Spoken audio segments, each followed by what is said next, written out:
Hi hi beedi కార్మికులకు మీరంతా మీ ఓట్లతోనే గెలుస్తున్నారు, మిమ్మల్ని ముంచుతున్నారు. 2016 ఎలిజిబుల్ ఉన్నా కానీ మీ ఇంట్లో ఒకరికి వస్తుంది, మీ అత్తకు వస్తుంది పింఛన్ అని చెప్పి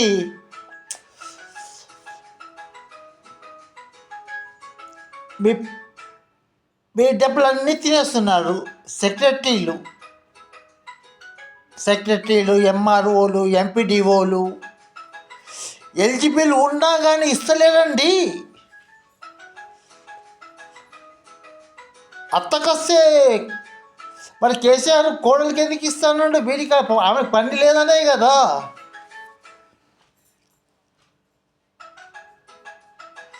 దయచేసి ఎవరైతే మంచి నాయకుడు ఏ పార్టీ అయినా సరే పని చేయాలి, మన ఇంటికే రావాలి పని చేయడానికి. మనం గెలిపించే నాయకుడు గెలిస్తే ఆయన మనకు తండ్రితో సమానము. మన తండ్రి మన ఇంటికి వచ్చి అడగాలి మన కష్టసుఖాలు, మన బాధలు, మన ఇంటి బాధలు, పక్కింటి బాధలు, మన అందరి అడగాలి. 24 గంటలు పని చేయాలి. మనం ఓట్లేస్తున్నాం. దయచేసి డబ్బులు తీసుకోకుండా, మందు తీసుకోకుండా, కళ్ళు తీసుకోకుండా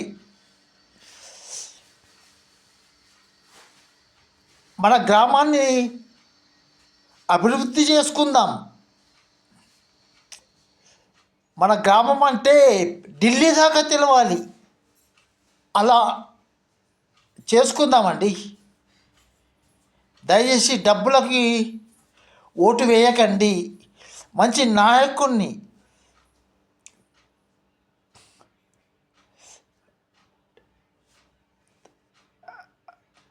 మంచి నాయకుడు అంటే పనికి మాలోడు ఉంటాడు చూడు, పనికి మాలోడు.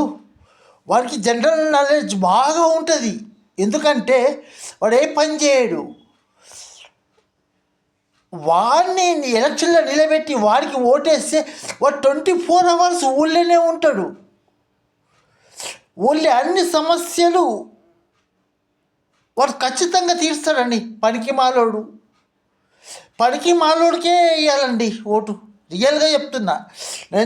నేను పనికి మాలోనే వీడియోస్ చేస్తున్నాను. మరి నిజంగా మంచి నాయకుడికి వేయండి.